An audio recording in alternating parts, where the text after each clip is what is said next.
This plane crash is just sad. You see, it was almost time for the plane to land. The flight attendants tell them some protocols they should follow.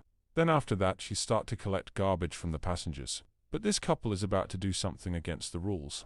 They say the flight attendants will be too busy to notice, and they go at the back of the plane, which they shouldn't have done. Take some time to read the instructions on the door. The flight attendants was still doing her job when she reached at a seat where this kid wanted to show her a magic trick. As that was taking place, that is when the plane get out of control. Things and even people start flying in the air. Mayday! Mayday! LB-46 is declaring an emergency. Brace yourself for emergency landing! You see, when the plane was going down, this guy called to leave a very emotional message for his wife, saying how he really loved her and he was thinking about her. He said some more things, even about his daughter that was supposed to be born very soon that he wouldn't get to see. The dispatcher was even saddened by the message, due to how emotional it was. Anyways, the officers act very quickly to save the survivors.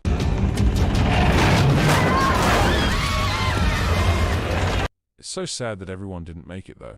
There was even a guy with a seatbelt stuck on in, but the officers managed to get it off and escort him out of the plane. Remember the kid that was showing the flight attendants the magic trick earlier? No, he didn't die, but his mother's legs were pinned to the seat, stopping her from exiting the plane. They want to remove the little boy from the plane, but he didn't want to leave his mother, but she managed to convince him to go. This is not the last time you're going to see him because I might get you out of here.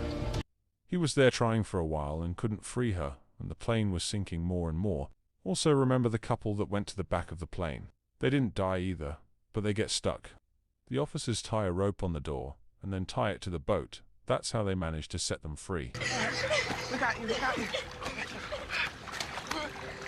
As for the boy's mother, she was still stuck, and they tell the officer that was trying to rescue her that he should get out of there. He only has 1 minute, but he promised her to not leave. They then use the same strategy as they used before to rescue her. As for the guy who made the call, he didn't make it. Welcome back to Geo Discuss. We all know prison is a place where they send people who break the law as a punishment, right? But without a doubt, some people have it harder than some. Some people may face harder challenges and stuff like that. This is Mark Cobden, and he was sent to prison for 4 years. He was drinking and driving and accidentally killed someone. Have you been in prison before? No. What for? Dangerous driving. This is where Mark bad luck start. He was given permission to make a 2-minute phone call, but Mark forget his parents' number in his phone. I forgot the number. I left it on the phone. That wasn't so bad as the ones that are about to come, as he remembered his wife's number and give her the message to give his parents. What should I tell him? Just tell them I'm in Craigmore. They know I got 4 years. Mark then got put in cell with a cellmate that is not so good. Not that he is a bad person, the guy is just crazy. Who did you kill? My father. At first, he'd even think they put Mike in there to spy on him. They put you in here to spy on me. A few moments later, he has a panic attack, which caused him to cut up himself with a razor. But it's not the first something like this happened. You see, when he take off his top, Mike realized that his body is full of cut marks. Yeah, he is cutting his hand right now, but I don't think that I can show that on YouTube. Anyways, after that, Mike called for the police help. The other day, when it was time for lunch, Mike collected his food and was going back to his cell, when a random guy claimed that Mike was looking on him, and then he starts shouting some random names at him. Stanley, Victor, Timmy, got you, mate! That same night, as he was going to bed, he was getting flashbacks of what happened to cause him to be where he is.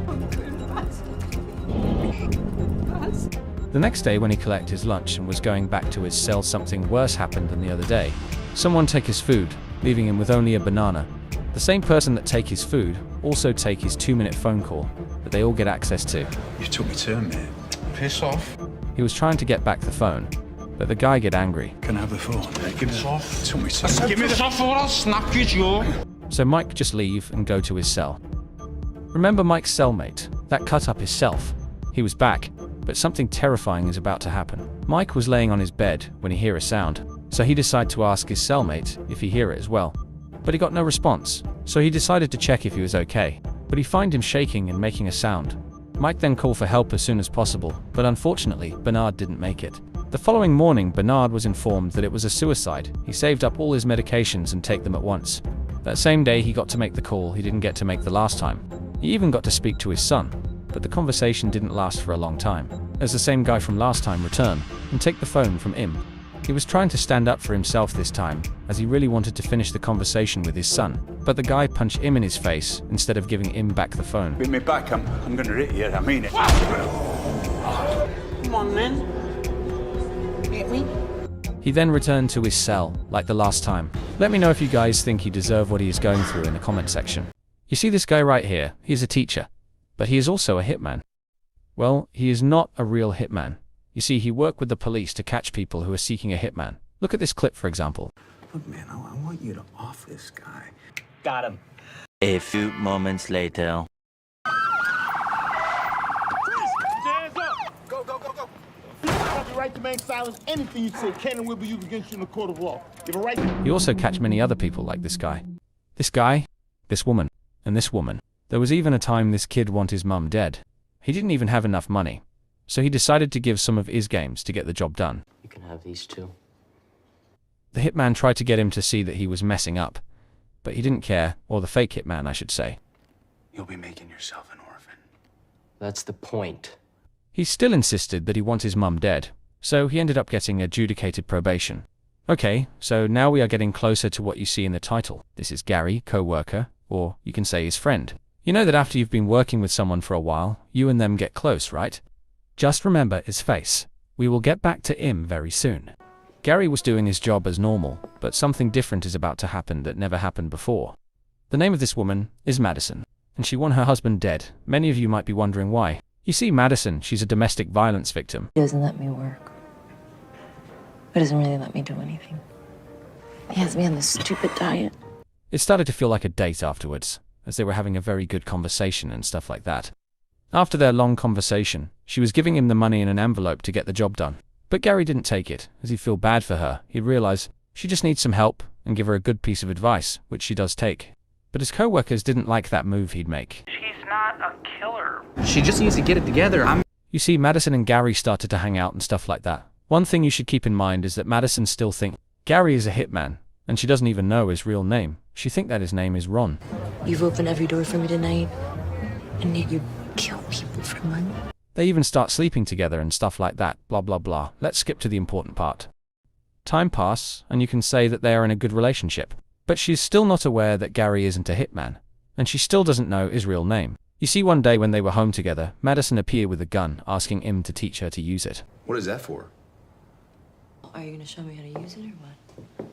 Gary said no at first, but she managed to change his mind. But the real reason why she wanted to know how to use a gun will surprise you, trust me. After they leave the shooting range, they went to a club for some time. But when they were leaving, Madison run into his ex-husband, or I should say his ex-husband run into her. Although his friend was trying to calm him down, he'd get very angry and grab onto Madison, so Gary pull out a gun. Although he was still angry, the situation didn't escalate it. They just go their separate way. They still didn't go home after that. They went to another location. That's when Gary sees someone he wished he never did. Remember his co-worker that I told you to remember earlier? Gary spotted him making a order. He then see Gary as well, and went over to Im. Looky who's here. What's up? Oh, I'm just grabbing some takeouts. You're gonna introduce me to your friend, Jasper. Madison. Madison. Have we met before? You just look so familiar. Gary is now in a tight position. But anyways, after Jasper say a few more words, he'd tell them to have a good night, and tell them to enjoy their weekend. Bye. Bye. The following morning, he went to work as a fake hitman, but you will be surprised who the client is. You know what this guy looks like? No, but he said he'd be the guy sitting alone reading Catcher in the Rye. Remember Madison's husband that they run into a few days back? Yup, he is the one sitting in the restaurant, waiting on a hitman to appear, which is Gary. But Gary has a problem as Madison's husband, remember, his face from the other night. But he come up with a great plan very quickly. He sit with his back turned towards Mike, and tell him to keep his eyes forward. It's for his own protection. Why aren't you taking care of this shit yourself? Oh, believe me, I want to. We're going through a divorce right now. And I'd be the #1 suspect. Might be a twofer. She's got this new boyfriend. And if he's there, you can take him out too. It's gonna cost you more. You good with it? Yeah. I want her to know why. Right before you do it. You know what? Maybe I'll throw in the boyfriend for free. It's very simple. You give me the money, I'll take care of it. Take care of this shit myself. About, I don't know. It's just freaked out. Happened. Hey, Madison, if you get this, stay out of the house. Tell me this one more time. He's trying to put out a hit on me? Yes, he's trying to hire me to kill you. What do you not get about that? We gotta go. Are you gonna kill me? No. Then I have nothing to worry about. A few days after that, when Gary was at work, he was informed that a body was found. Remember the lady came in trying to have her husband killed that we let go? The one you were on. Yeah, her husband was just found dead. The body was found in Cabbage Alley off Sheffman Tour. A bullet to the aorta, a 38. You see where this is going, right? Remember the gun Madison asked Gary to teach her how to use? That was the same gun that killed her husband. But Gary's coworker was catching on to what's going on.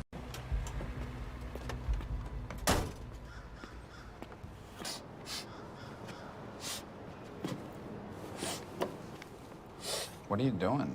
Oh, I'm looking for the boyfriend.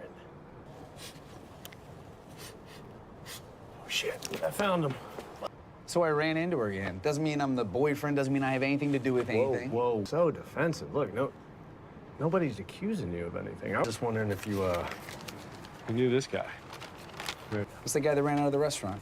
Hey, this is Madison's husband, right? I went back and listened to that conversation that you guys had, and What are you getting at? nothing. We're friends, right, Gary? Let you in on something. Over the years, I've sort of learned to follow my nose. Usually, something turns out pretty interesting. Let me know what you find. Maybe. After that conversation, he went to see Madison, but she was acting clueless. Why are you looking at me like that? Like what? You're looking at me like something's wrong. Is something wrong? Anything out of the ordinary? You hear about Ray? That he's dead? How do you know about that? I just know. Were you ever gonna tell me? You just didn't think it would come up? Who told you? Anyways, they were there, talking for some time. She was still acting clueless and stuff, until she decided to confess to Gary that she was the one who committed the crime. You killed him? Yeah. Why would you do that? You told me yourself he was gonna come and kill me. He was attacking you as like self-defense. I made a story and they're believing it. This is Officer Will Shelley, and today will be his first day working as a police officer in a new city. Officer Murphy put him with Officer Terry for the week, so that he can get familiar with the place and how things work. And she said after that, he'll get his own car. While Officer Terry and Officer Will was on the road, Terry started giving him some advice. Don't kill anybody unless you really have to. Respect Captain Murphy, even though you might find her way of doing things strange. Get yourself a hobby that you can do on the job. This is Providence, man. Nothing happens here. You know police officers like donuts, right? After driving for some time, they stop at a place, where Officer Terry shows Officer Will where he can get free donuts and coffee. After that, they start back driving again for some time, until Officer Terry make another stop. This time, it was at a woman house, which he was cheating with. Yeah, Officer Terry was playing a sideman role. Remember guys, these hoes ain't loyal.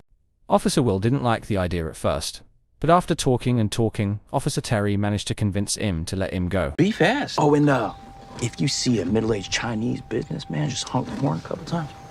Officer Terry was in the house for a very long time, until Officer Will start to get bored, so he just started playing music. A few moments later, he then fell asleep, and was sleeping for some time when the police radio wake him up. Car 2, Terry, there? Yeah, this is Officer Shelley. There was a crime going on that they need to attend to, but Officer Terry wasn't back as yet. He was blowing the horn and calling him, but Terry couldn't hear as he was busy having the best time of his life.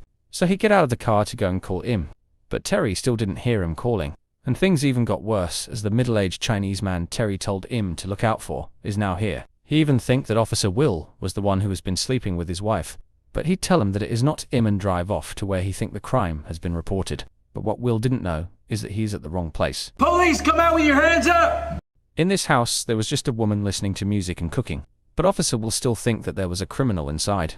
Some of the carrot, which she was slicing up, dropped to the floor. She then kneeled down to pick them up, but when she stood up back, Will was startled, and that caused him to fire a shot and break whatever that is. Officer Will was trying to explain to her that he got a call, but she get angry and start to fight him.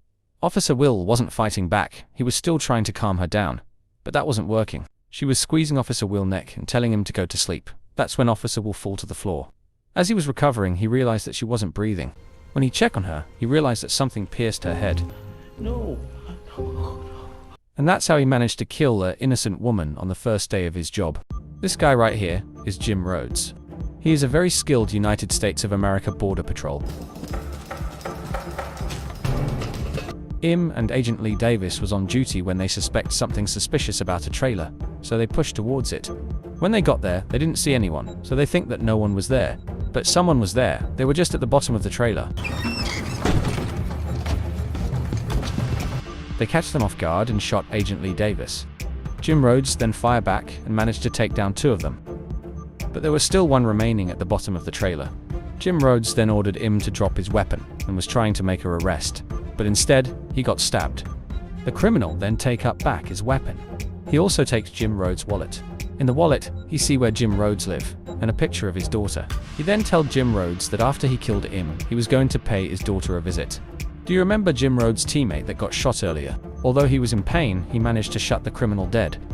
Jim Rhodes was telling Im that he was going to get Im out of there, but he said to Jim Rhodes that he is done and he should go. I'm done. Go!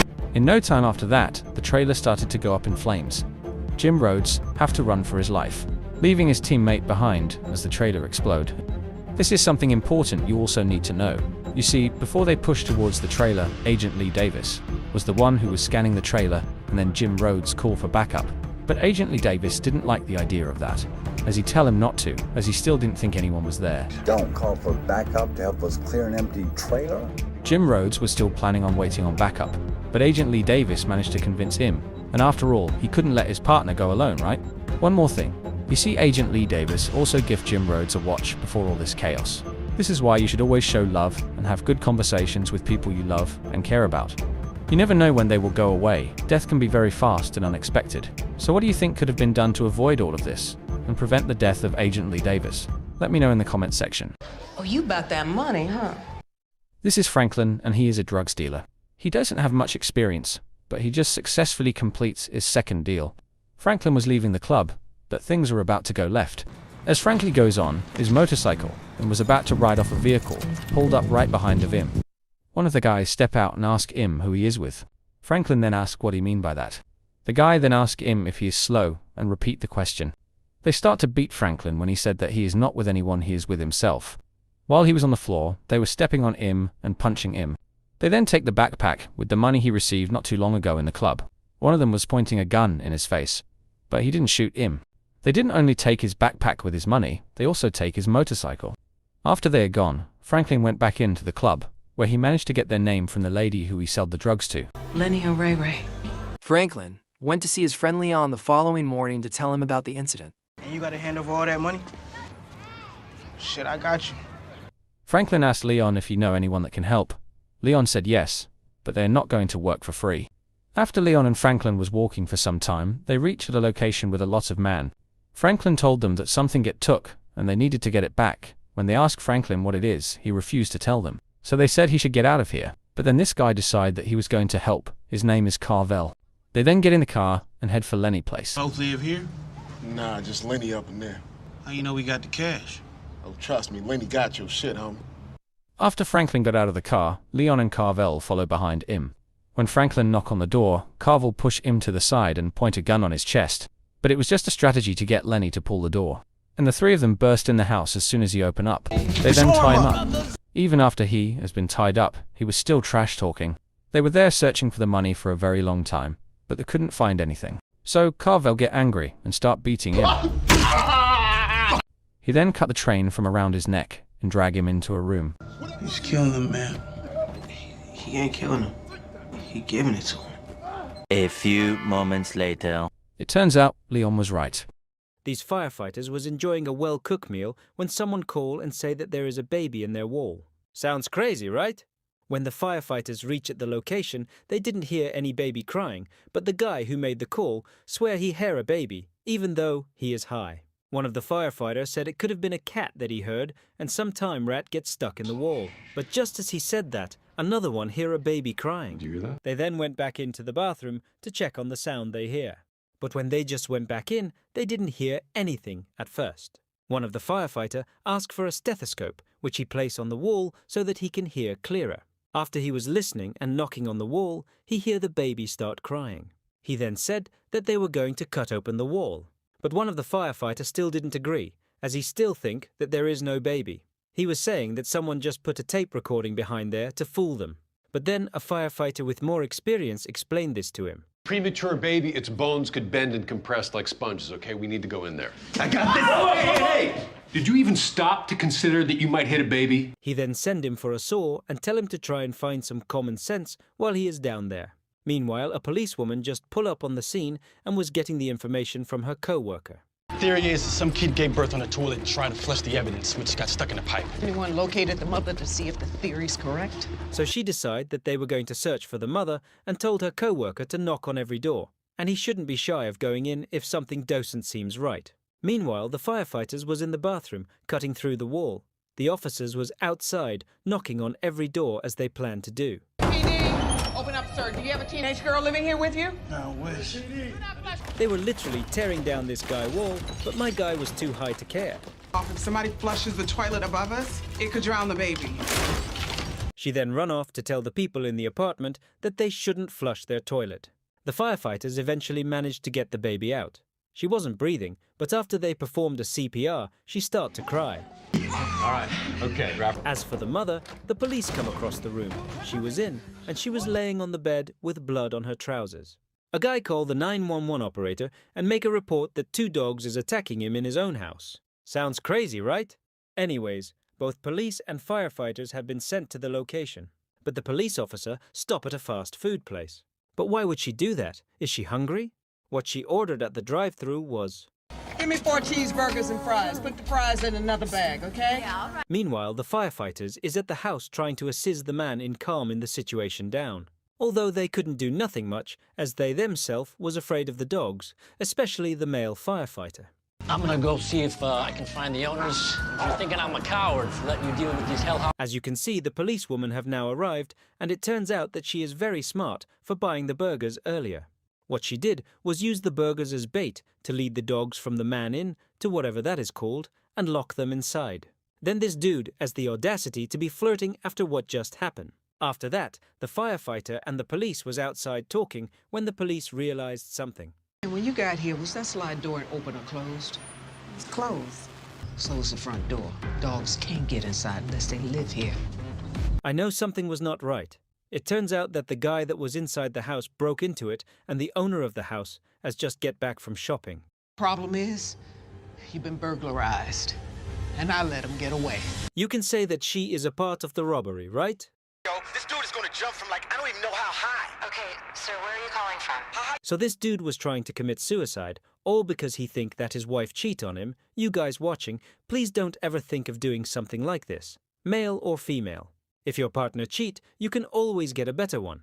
You see, when you are dead, it's not going to change the fact that him or her cheat on you. They will just go and be with the person they cheat with. Sound crazy, right? Anyways, the firefighters managed to save him from himself. One of them was telling him an interesting story, while one was coming from the top of the building to kick him in. You see, a birthday party was going on, and as you can see, the place is very windy. Anyways, this man was having conversation with his friends when his wife come and asked him to hold the baby. But he refused and went into the bounce-about with his other son. They were in there jumping for a while, and the breeze was even blowing harder than before now. After they were jumping, they fell in the bounce-about, and the cord that was holding it, pulling that caused it to roll, then flew up in the air. Someone at the event then called the firefighters. When they arrived, the bounce-about was hanging from the side of a cliff, and it turns out that the dad fell out from earlier. 2 of the kid was all right, but one of them wasn't breathing. Anyways, they managed to get them out safe and sound. As for the dad, they find him on the ground laying down. He wasn't dead, but he was in bad condition. Dad! Dad! I thought you were dead. This movie starts with a plane going to Istanbul, and in that plane there was a woman, goes by the name of Dr. Alethea Binney. You see, the reason for her to be going is that she have a conference to attend.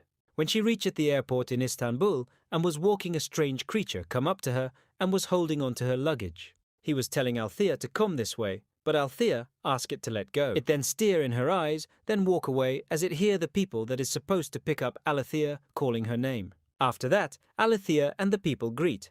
Then they get into the car, but it turns out that it is only Alethea that see the little strange-looking man from earlier. That fellow at the airport manhandling my luggage, did you see him? What fellow? She was explaining how he looked to them, but they were making joke about ghost, alien, and genie. Anyways, after driving for a while, they arrive at the conference. As she was giving a speech, she noticed that something strange was in the crowd. She then turned around to look at the other guy to see if he also see what she see, but she realized he didn't. So she turned back around. The creature then stand up, and Alethea does the same. The other guy said something, and she was elaborating on it, but due to the fact that she was focusing on the creature in the crowd, that caused her to be stuttering. She even removed her glasses as she thought her eyes was fooling her.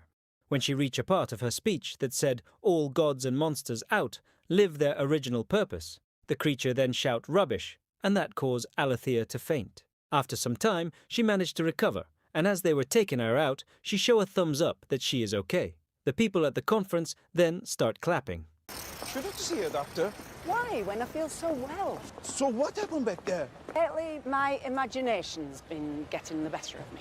Later, at a shop that have a collection of both old and new items, Alethea choose a memento. She asked the shopkeeper if he know what it is, but he said he is not sure, but still give her little details about it. Her friend was telling her to choose something less furlong, but she still decided that it was what she want. When she reached back at the hotel she was staying at in Istanbul, she was cleaning off the item she bought earlier when it start to shake, then it fly open. Long story short, what come out of the bottle was a big black genie. He offered her 3 wishes, and her first wish was for that, the genie to be deeply in love with her. I wish for you to love me in return. The genie then grant her the wish, and then they start mating. You see guys, size matter, don't let they fool you.